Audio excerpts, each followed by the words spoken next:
any gani ဘာကြောင့်အပြည့်များလဲ any gani မပြည့်အောင်ဘယ်လို give you ကင်တဲ့တင်လဲအားလုံးမင်္ဂလာပါကျွန်တော်စိန်ပါဗျဒီတစ်ပတ်မှာတော့ကျွန်တော် furniture လုပ်ငန်းတွေမှာဘာဖြစ်ဖြစ်လဲကျွန်တော် any gani တွေပတ်သက်ပြီးတော့ကျွန်တော်တည်တော်လေးဝေမျှချင်တော့ပါဘာလို့ဆိုတော့ကျွန်တော်ရှိမှာဗျအမြဲတမ်းတစ်ခါကျရင်2ကြောင်းနဲ့ကျွန်တော်ပြောရင်းနဲ့ any gan အကြောင်းကတော်တော်များလာမေးကြတယ်ဗျကျွန်တော်လည်း any gan လေးကျွန်တော်တည်တော်လေးဝေမျှရင်းနဲ့ဒါ any gan မေးတဲ့မေးခွန်းတွေမှာအများဆုံးဖြစ်နေတော့ကျွန်တော်တို့ any gan နဲ့ပတ်သက်ပြီးတော့ဘယ်နေကန်တော့ဘယ်နေမှာသုံးသင့်တယ်လဲဘယ်နေကန်တော့အသုံးများတယ်လေပေါ့ဗျာနောက်ပြီးအနေကန်တွေကိုဘယ်လိုသုံးသင့်တယ်လဲအနေကန်တွေကိုဘယ်လိုပြုပြင်ထိန်းသိမ်းသင့်တယ်လဲအဲ့လာတွေကိုကျွန်တော်သိတော့ဝေမျှပြပါမယ်ဒါကကျွန်တော်က furniture လောကမှာကျင်လည်နေတဲ့ကျွန်တော် professional တွေအတွက်မရည်ရွယ်ပါဘူးတချို့တွေကတီးပြီးသားလည်းဖြစ်လိမ့်မယ်အများစုကတော့ကျွန်တော်ပြောချင်တာကတော့ဒါခုမှ furniture လောကဝန်မကြီးကိုတွေရဲ့ဒီ furniture လုပ်ကိုရှင်သမားတွေရဲ့ဘယ်လိုသုံးရမလဲဆိုတာတော့ကျွန်တော်ကကျွန်တော်သိတော့ဝေမျှခြင်းဖြစ်ပါတယ်ဒါတွေကဟိုမိတ်ဆွေတို့အကျိုးရှိမယ်ဆိုရင်လည်းရှယ်သွားရောပေါ့လေဒါတကယ်တမ်းပြောရင်ဒါတွေကအခြေခံအချက်လေးတွေကြတော့မမားသိမယ်နဲ့မှားတဲ့အရာအကြောင်းအနေကန်တွေတမိုးကြီးတဲ့အရာဒါတခုဆိုရင်၄-၅-၈တောင်းတသိန်းပေးရတဲ့ခါမှာအပြက်မြန်နဲ့ပြက်စီကြတော့နောက်အစ်စ်ဝယ်ရတော့အဆင်မပြေဘူးပေါ့ဗျာအဲဆိုရင်ကျွန်တော်အနေကန်နဲ့စပြောလိုက်အောင်အနေကန်မှာအစားအရှိရ furniture လောကမှာသုံးနေတဲ့မှာအနေကန်တွေကအမျိုးမျိုးတော့ရှိတယ်ခင်ဗျမျိုးရှိတယ်ပထမဆုံးအနေနဲ့အသုံးအများဆုံးဟာကိုကျွန်တော်အရင်စပြောလိုက်မယ်အသုံးအများဆုံးကကျွန်တော်တို့အနေကန်မှာကျွန်တော်တို့ပြည်တွင်းမှာသုံးနေရရှိတယ်ကျွန်တော် F နေကန်ရှိတယ် T နေကန်ရှိတယ်ကျွန်တော်တို့ J နေကန်ဆိုရှိတယ်ကျွန်တော်ပြည်တွင်းမှာဒါသုံးနေကြအဓိကနေကန်သုံးမျိုးပါအဓိကကတော့ F တို့ J တို့ T တို့ဆိုတော့သူ့ရဲ့ series တွေကိုခေါ်တာပါဗျာအဲဒါ F gun ဆိုတော့ F gun ဆိုတာတော့ပြန်ပြောရရင်တော့ဒီတန်ချောင်းလို့မြင်လေးကို F gun လို့သုံးတာပေါ့ F gun နဲ့ T gun နဲ့တူတယ်အမျိုးအစားနဲ့တူတယ်ဒါပေမဲ့ T ကတော့ကြီးတယ်ပေါ့ဗျာ F gun ဆိုတာဒီကောင်ပေါ့အများစုကကျွန်တော်ဈေးကွက်ထဲမှာ F30 ဆိုပြီးတော့သုံးကြတယ် F30 gun လို့ခေါ်တာ F gun သူကကျတော့ပင်းကကျတော့မြင်လေးခေါင်းလေးကနှစ်ဖားလေးပါတယ်သူကအဲ့ကောင် F30 ဆိုသုံးကြတယ်ဒီကောင်အဓိကတော့သူက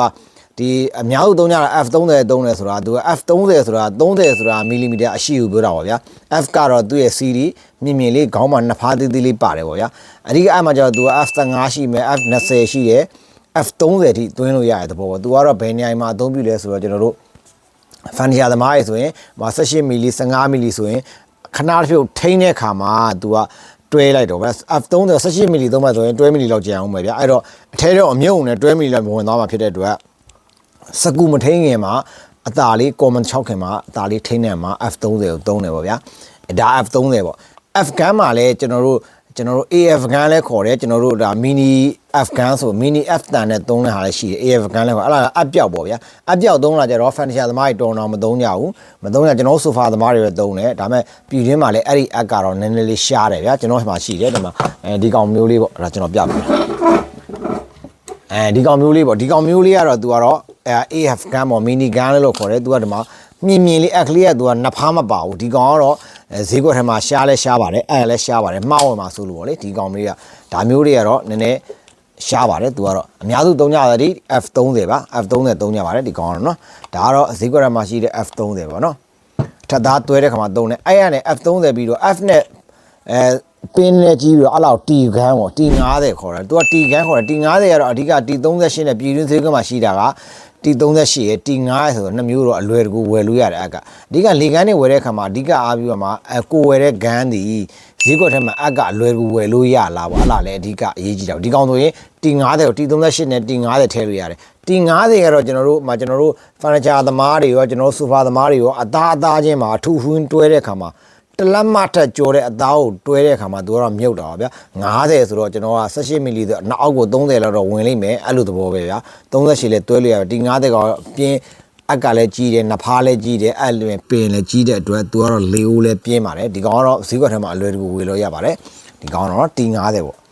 T50 ပြီးတော့ကျွန်တော်ဈေးကွက်ထဲမှာဟိုကျွန်တော်ပြည်တွင်းမှာသုံးနေကြတာတော့ J gun ပေါ့ဒါဆိုတော့ F gun ရယ် T gun ရယ် J gun ရယ်J gun ကတော့ကျွန်တော်တို့အများစုခေါ်တာ J gun ကျွန်တော်တို့တချို့တွေခေါ်တာ stapler gun လို့ခေါ်တော့ဗျာ။ဘာကြောင့်လဲဆိုတော့ तू ကတော့ခွယူပုံစံနဲ့လာတယ်ဗျ။လူပန်းလာဖြစ်တဲ့အတွက် तू ကတော့ဒီမှာကျွန်တော်တို့ဒီမှာဒီအခုယူပုံစံနဲ့လာတယ်မှာ तू ကတော့အရှိမ तू ကယူ gun မှာက तू ကအရှိကမီလီအစားရှိတယ်ဗျ။ဒါတော့1073ယူပေါ့1073 G ခေါ်တာပေါ့အမှန်ယူ gun တချို့က stapler gun 1073ဆိုတာ1073ဆိုတာရှေ့က10ဒီဘက်ကိုခေါ်တာဗျာနော်။အဲ့လိုじゃကျွန်တော်ပြပေးမယ်။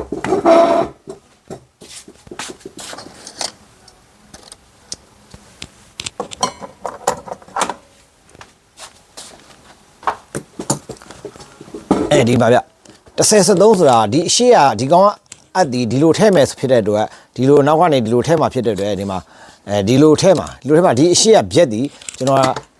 10မီလီရှိရဆိုတော့ဒိတ်ပဲဗျဒီကောင်လေးပြက်ဒီ10မီလီဒါ10မီလီပါခင်ဗျဒီလို10မီလီရှိရဲ့သဘောပြောပြတာအဲ့ကြောင့်1073ဆိုတာအမြင့်ဒီ73မီလီထိထည့်လို့ရတဲ့သဘောဒီအမြင့်ဒီဒါ73မီလီရှိရဲ့သဘောပဲအဲ့ကြတော့ဒီထဲမှာကျတော့ဒါဆိုရင်18အဲ့တော့18ဆိုရင် तू ကလာတာဒီ16တို့18ရယ်10ရယ်13ရယ်1020ရယ်1020ထိလာတယ်အဲ့တော့ဒီဂန်းတွေ13ဂန်းလို့ခေါ်တယ်အဲ့အပြင်ကို तू က1020ဂန်းဆိုတော့ရှိဒါဆိုရင်1020ဂန်းနေအဲ့တော့ဒီကောင်ဒီ1020ထိအရှိ10မီလီ20ထိထည့်လို့ရတဲ့သဘောအဲ့လိုမျိုးထည့်လို့ရဖြစ်တဲ့အတွက်ဒီကောင်တွေကတော့ဂျေကန်းမှာအစားစားရှိပြီအဲ့ကြတော့တခါကျဒီကောင်မမက10မီလီ10မီလီရှိတယ်ချွတ်တွေကြတော့ဒီဂျေကန်းကိုပဲကျွန်တော်တို့ဒါဆိုရင်4မီလီရှိတဲ့ဂန်း 422J သွားကြ1073J အဲ့ကြောင့်ဒီကောင်ကိုက4မီလီ J နောက်ပြီးတော့ဒီမှာဒီကောင်တွေဂန်းအကြီးတွေဒါဆို90ထည့်လိုက်ရဒီကောင်ဆို5မီလီ J အများကြီးဒီဂိုင်းတွေကကျတော့ဘောတွေကကျွန်တော်ကဒရိုတွေမီလီတွေပြောပြရဆိုတာဈေးကွက်ထဲမှာတစ်ခါကျရင်ကိုကဂန်းတော့ဝယ်လာတယ်ဒါကတော့ဂွာဂန်းမှာပဲဝယ်လာတယ်4မီလီဂန်းဝယ်လာတယ်ဒါဆိုရင်5မီလီဂန်းတွေဝယ်လာတယ်ဝယ်လာပြီးရင်ဈေးကွက်ထဲမှာအကလွယ်တူရှာလို့မရတဲ့ခါမှာဒီဂန်းက3မြောက်ဖြစ်သွားမှာဆိုလို့ဒါတွေကအမြဲတမ်းလေဖြစ်တယ်ပေါ့ဗျာဒါတွေကအမှန်ပြောရဒီကောင်ဆိုရင်422J ပေါ့အဲ့လိုမျိုးရှိသွားတယ်ပေါ့ဒါကတော့ဈေးကွက်ထဲမှာလွယ်တူဝယ်လို့ရတဲ့ဂန်းတန်တွေကတော့1073ဂန်းတန်တွေကတော့ဝယ်လို့လွယ်ပါတယ်ဂန်းတန်လည်းဝယ်လို့လွယ်တယ်ဂန်းလည်းဝယ်လို့လွယ်တယ်ဒီကောင်တွေကဂန်းနဲ့ရှိတဲ့ဂန်းတန်တွေကအလွယ်တူအသုံးနည်းတဲ့အတွက်အဆိုင်တွေကတိတ်မတင်ကြဘူးဗျအဲ့တော့ကိုကအဝယ်မှားမှာဆိုလို့ပြောပြတာပါဒါကတော့10J ဂန်းပေါ့J ဂန်းပြီးတော့ကျွန်တော်ပြည်တွင်းဈေးကွက်မှာသုံးတာ SD ဂန်းပေါ့စောစောက T ဂန်းကကျွန်တော်တို့အမှန်ပြောရင်ရိုးရိုးအသားတွေပဲဖြတ်ဖို့ကသူကဟိုသုံးတာpressure အားနည်းတယ် SD ဂန်းကြတော့သူကအုတ်ရိုက်တန်ဂန်းလို့ပဲအလွယ်တူခေါ်ကြတာပါသူကတော့ SD ဂန်း strong ဖြစ်တော့ဗျာပို့ပြီးတော့တန်မာတဲ့ဂန်းပေါ့အမှန်ပြောရင်ဒီကောင်ကျတော့သူက SD 20 25 30 45အဲ့လိုမျိုးတွေအဆဆရှိတယ်သူကတော့concrete တွေမှာတခါကျရင် wall block မှာဖောက်ချင်တဲ့နေရာမှာအသားပိုင်းတွဲတယ်ခုနေရာတွေပိုင်းမှာတွဲတဲ့အခါမှာဒီကောင်ကသုံးတယ်အလွယ်တကူခဏတစ်ခုထိန်းတဲ့အခါမှာသုံးတယ်ပဲဒီကောင်ကတော့လေအားလည်းများတယ်တန်လည်းကျွန်တော်ပြောရရင်ဟိုအုတ်ရိုက်တန်လိုပုံစံမျိုးပဲသုံးတာပါဒီကောင်က90ဒီကောင်လည်းဈေးကွက်ထဲမှာအလွယ်တကူဝယ်လို့ရတယ်အဲ့တော့ဈေးကွက်ထဲမှာအလွယ်ဝယ်လို့ရတဲ့ဂန်းတန်တွေပဲသုံးမယ်ဆိုရင်ကျွန်တော်တို့ F30 ရှိမယ်13J ရှိမယ် T50 ဂန်းရှိမယ် SD ဂန်းရှိမယ်တခြားဟာတွေကတော့ဈေးကွက်ထဲမှာအပ်တွေကအလွယ်တကူဝယ်လို့မရနိုင်ဘူးရှားတယ်ပေါ့ဗျာဒါတွေကတော့ကျွန်တော်တို့ပြည်တွင်းမှာအသုံးပြုတဲ့ဂန်းတွေပေါ့ဒီဂန်းတွေကိုရွေးချယ်ဝယ်တဲ့အခါမှာအရင်ရေးကြည့်ပါတယ်ဆိုတော့ကျွန်တော်တို့ဒီမှာဒီအမှာ J ဂန်းဆိုရင်ဒီJဂန်းဆိုရင်ဒီအရှိကရှာလေးတွေတချို့အသေးရှိတတ်တယ်ဒီမှာကျွန်တော်နမူနာတစ်ခါပြရမယ်ဒီမှာဒီအသေးလေးဒီလိုအသေးလေးဆိုရင်ဒီရှာကိုကျွန်တော်တို့ကကစားဖို့မှာအတူကိုဘလောက်လိုချင်တဲ့ဘလောက်အတိမ်နဲ့လိုချင်တဲ့ limit ဘလောက်မီလောက်လိုချင်တဲ့အတိမ်နဲ့ကစားလို့ရှာလေးကစားလို့မရတာဖြစ်တဲ့အတွက်ဒီကောင်လေးရဲ့တစ်ခါကျအသေးလာတဲ့ဂန်းတွေမဝင်နေဘူးကိုကသဘောတရားကျွန်တော်ဆိုရင်နှစ်လက်ဝယ်ထားဆိုတာဒီကောင်ကိုကျွန်တော်ကတခြားနစ်ရိုက်တဲ့ကျိုးတွေရိုက်တဲ့ခါမှာသုံးဖို့ကျွန်တော်ယူထားရမယ်ဒီကောင်ကျတော့လေသာတို့ဘာတို့ရိုက်တဲ့ခါမှာအစိုက်ရိုက်တဲ့ခါမှာမပြက်အောင်အရှိကရှန်တင်းလို့ကစားရတဲ့ဂမ်းမျိုးကိုရှားဝယ်ရတယ်ပေါ့ဗျာနောက်ပြီးတော့ဒီမှာဒီအိမ်တွေဘာတွေကြည့်ဝယ်တာရှိတယ်ဒါတွေကကျွန်တော်တစ်ခါကျွန်တော်ကြာရင်ရှင်းပြပြရမယ်အခုကတော့ဒီကအဓိကလေးဝယ်တဲ့ဘယ်ဂမ်းမှာဖြစ်ဖြစ်ပြဝယ်တဲ့အခါမှာကျွန်တော်တို့ဘယ်လိုရွေးချယ်ရမလဲဆိုတော့ဂမ်းတွေကသူကအဓိကပြဿနာကဒီအထက်မှာဝါရှာတွေဘွတ်တွေ white sea တွေပြတ်တာများတယ်အဲ့တော့ရွေးချယ်ဝယ်တဲ့အခါမှာကိုကစိုင်တွေမှာဒီဂမ်းကဘယ်လောက်ကြာပြီလဲဝါရှာတွေ white sea တွေဂမ်းတွေဒီသူကအသစ်ဆိုပေမဲ့ကြာတွေသူ့ရဲ့ expire ကြော်အရင်ထုတ်တဲ့ခုနှစ်ကြာဆိုင်တွေမှာမရောက်မှကြာသွားဆိုရင်ထဲက white sea တွေကဆွေးတဲ့သဘောတဘာဝရှိတော့ကိုကစလာတော့စမ်းပြီးဝင်နေအကောင်းဆုံးမှာစမ်းပြီးတော့အနည်းဆုံး4-50ချက်လောက်ကိုလွတ်ပစ်ကြည့်ပါလွတ်ပစ်ကြည့်ပြီးတော့မှကျွန်တော်တို့ပထမတစ်ချက်4-50ချက်ပြည့်ရိုက်ပြီးတော့ spring ရဲ့ရိုက်အားနဲ့အပေါ်ကပုတ်လေးတွေဝါရှာလေးမကြေတော့ဘူးဆိုရင်တော့ဒါကောင်းတယ်ကြေတာနဲ့ဘယ်လိုဖြစ်သွားအပေါ်ပေါ့ကြေတာနဲ့အရင်ဆုံးသိနိုင်တဲ့အချက်ဒီ4-50ချက်လောက်ပြည့်ပြီးတော့ခလုတ်လေးကိုဖိထားလိုက်လေးဘောင်ထိုးထားခလို့ဖိထားလိုက်ရင်အပေါ်ကောင်ကစပရင်အားနဲ့ပြတ်သွားပြီဆိုတာနဲ့အပေါ် YC ပြတ်သွားရင်ရှူးသူအတန်ထွက်လာပါလိမ့်မယ်ဒါသည်လုံနေမှဖြစ်ရမှာပါအဲ့လိုမျိုးစမ်းကြည့်လို့ရပါတယ်ဒါကတော့ကြာသွားတဲ့ခါစိုင်းနေမှကြာရင်ဖြစ်တတ်တဲ့ပြဿနာတွေပါဒါကတော့ချက်ချင်းလည်းငင်စမ်းလို့ရတဲ့အရာတွေပေါ